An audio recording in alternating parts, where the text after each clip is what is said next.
Hockey विश्व cup के निराशाजनक प्रदर्शन के बाद भारत की हॉकी टीम शुक्रवार को पहली बार मैदान पर उतरी और मैदान पर उतरते ही उसने कमाल कर दिया। कुछ महीने पहले हॉकी विश्व कप का ताज हासिल करने वाली जर्मनी की टीम को उसने एक थ्रिलर में शिकस्त दी। भारतीय टीम ने कैसे पराजित किया जर्मनी को? क्या ऐसा किया भारतीय हॉकी टीम ने कि जर्मनी की टीम उसके सामने ठहर नहीं सकी? कोच ग्राहम रीड के इस्तीफे के बाद भारतीय टीम ने किस रणनीति के साथ जर्मनी पर हल्ला बोला? आज ये सारी चीजें बताऊंगा, लेकिन पहले बता दूं कि आप देख रहे हैं न्यूज बाइस्कोप और मैं हूं राकेश रंजन। राउरकेला के Birsa Munda international hockey stadium में FIH हॉकी प्रो लीग के मुकाबले में भारत और विश्व विजेता जर्मनी की टीमें शुक्रवार को आमने सामने थी। निश्चित तौर पर जर्मनी को हॉट फेवरेट माना जा रहा था, लेकिन परिणाम उसके उलट आया। भारतीय टीम ने उलटफेर किया। मनप्रीत सिंह के 3D खेल ने जर्मनी की टीम को परेशानी में डाल रखा था, जबकि सुखजीत के फिनिशिंग टच ने मैच का परिणाम तय कर दिया। हार्दिक के आने से भारतीय टीम के खेल को एक गति मिली। हरमनप्रीत ने पेनल्टी कॉर्नर को कन्वर्ट किया और जब इतनी सारी चीजें एक साथ हो जाए तो जीत तो आपको मिलेगी ही, और यही कुछ हुआ। क्या कुछ हुआ अगर शुरू से बताऊं तो जब पहला क्वार्टर शुरू हुआ तो पहले क्वार्टर में शुरुआती लम्हों में दोनों टीमों ने एक दूसरे की शक्ति को परखने का काम किया, एक दूसरे पर हमला बोला और यहां पर खेल जो है बराबरी का दिख रहा था। शुरुआत में भारतीय टीम ने कुछ आक्रमण किए, लेकिन उसके बाद जर्मनी की टीम आक्रमण पर आई और उसने कुछ पेनल्टी कॉर्नर्स अर्जित भी किए।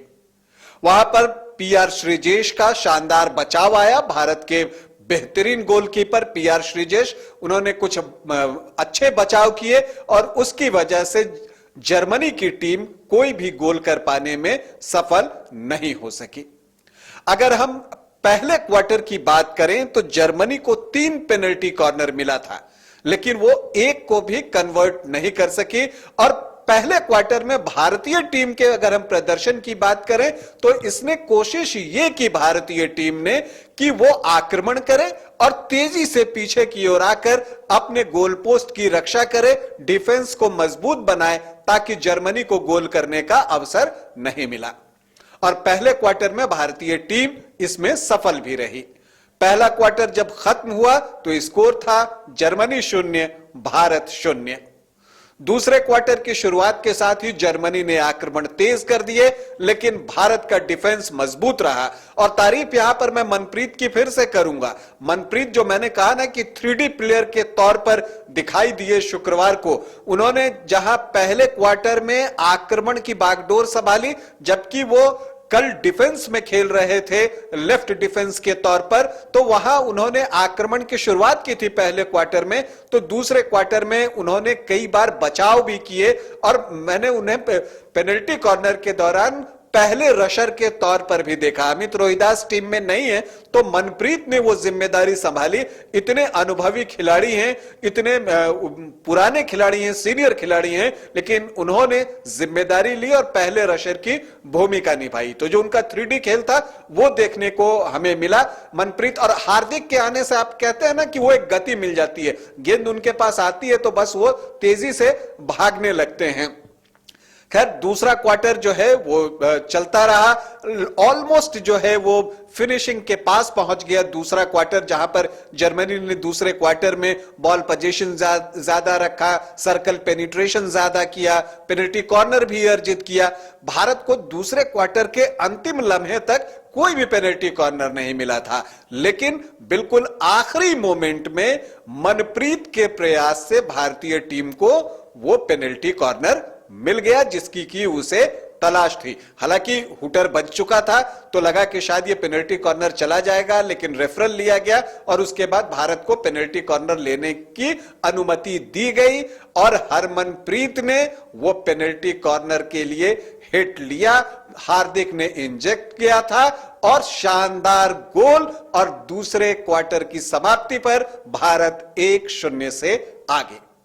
तो हाफ टाइम तक भारतीय टीम एक गोल की बढ़त पर पहुंच गई और आपको बता दें कि मैंने जैसा कहा ना कि जर्मनी ने आक्रमण ज्यादा किए थे, लेकिन भारत ने जो गिने चुने आक्रमण किए थे वो तीखे थे और डिफेंस में डीप डिफेंस के लिए भारतीय टीम लगातार प्रयास करती रही और सुपर्ब डिफेंसिव खेल का उसने प्रदर्शन किया। दूसरा क्वार्टर जब खत्म हुआ, हाफ टाइम में भारतीय टीम 1-0 से आगे। दूसरे हाफ टाइम तक अगर हम बात करें तो भारत को एकमात्र पेनल्टी कॉर्नर मिला था जिसे हरमनप्रीत ने गोल में तब्दील किया था। जर्मनी के नाम 4 पेनल्टी कॉर्नर हो चुके थे, लेकिन वो गोल को में उसे तब्दील करने में सफल नहीं हो सका था। तीसरा क्वार्टर जो है वो मोस्ट प्रोडक्टिव क्वार्टर आप कह सकते हैं। इस दौरान 3 गोल आए, लेकिन शुरुआत भारत ने की। जैसे ही तीसरे क्वार्टर की शुरुआत होती है, मौका वहां पर मिलता है सुखजीत को। एक्चुअली अगर हम कहें तो जर्मनप्रीत का यह प्रयास था और कमाल का प्रयास था। 25 मीटर के पास से उन्होंने पास किया जो कि जर्मन डिफेंस को भेदते हुए आगे निकला और वहां पर सुखजीत ने डिफ्लेक्शन दिया और भारत की बढ़त जो है वो दुगनी कर दी। भारत 2-0 से आगे। और इसके बाद तो भारतीय टीम ने अगले 2-3 मिनट में आक्रमण की झड़ी लगा दी और इस प्रयास में उसे कुछ पेनल्टी कॉर्नर मिले, लेकिन आप कह सकते हैं जुगराज ने भी पेनल्टी कॉर्नर हिट लिया, वो सफल नहीं हो सका। फिर हरमनप्रीत ने भी पेनल्टी कॉर्नर शॉट लिया, वो भी सफल नहीं हो सका। इसी बीच हरमनप्रीत को काट दिखाया गया 5 मिनट के लिए, वो बाहर चले गए। भारतीय टीम 10 खिलाड़ियों पे आ गई, लेकिन खेल चलता रहा और भारतीय टीम अपनी बढ़त को बरकरार रखने में कामयाब रही। 42वें मिनट में एक बार फिर मनप्रीत सामने आते हैं, शानदार पास बनाते हैं। वो वहां से सारथी सेल्वम को पास करते हैं और सारथी सेल्वम जो है उसे बढ़ा देते हैं सुखजीत के पास और सुखजीत मैच का अपना दूसरा गोल दागते हैं और भारतीय टीम 3-0 से आगे। अब यहां पर लगा कि भारतीय टीम जो है मैच पर पूरा कब्जा कर चुकी है, भारतीय टीम की बढ़त जो है वो बहुत बड़ी हो गई है। लेकिन जैसा कि विश्व कप में हमने देखा था कि जर्मनी टीम जो है वो कमबैक के लिए जानी जाती है, पिछड़ने के बाद वापसी करना उसे आता है और इसकी जो झलक है उन्होंने जो है 2-3 मिनट बाद ही दिखा दी जब उनकी तरफ से पहला गोल आ गया 45वें मिनट में, जब कफमैन ने गोल दागा और वहां पर जो गलती थी विवेक की उसका खामियाजा भारतीय टीम को भुगतना पड़ा। तीसरा क्वार्टर जब समाप्त हुआ, स्कोर 3-1 भारत के पक्ष में।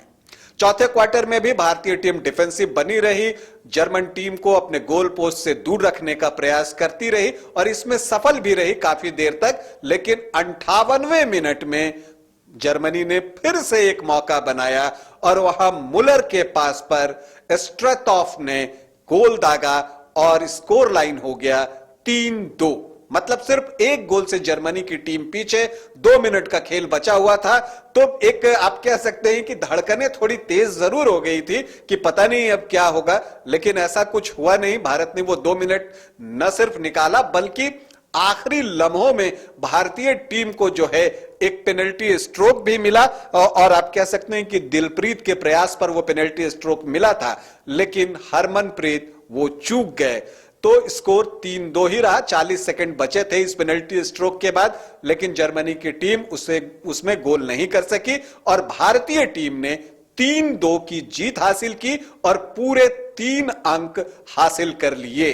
तो ये एक बड़ी जीत है वर्ल्ड चैंपियन के खिलाफ और आप कह सकते हैं कि इस जीत से भारतीय टीम का जो हौसला है वो बढ़ा होगा और भारतीय टीम अब बड़े उत्साह के साथ अपने अगले मुकाबले में रविवार को ऑस्ट्रेलिया का सामना करेगी। तो अभी आपके लिए सूचना ये कि FIH हॉकी प्रो लीग के अपने मैच में भारत ने जर्मनी को, वर्ल्ड चैंपियन जर्मनी को, विश्व विजेता जर्मनी को राउरकेला के Birsa Munda international hockey stadium में 3-2 से पराजित कर दिया है। अभी के लिए इतना ही, इजाजत दें, नमस्कार।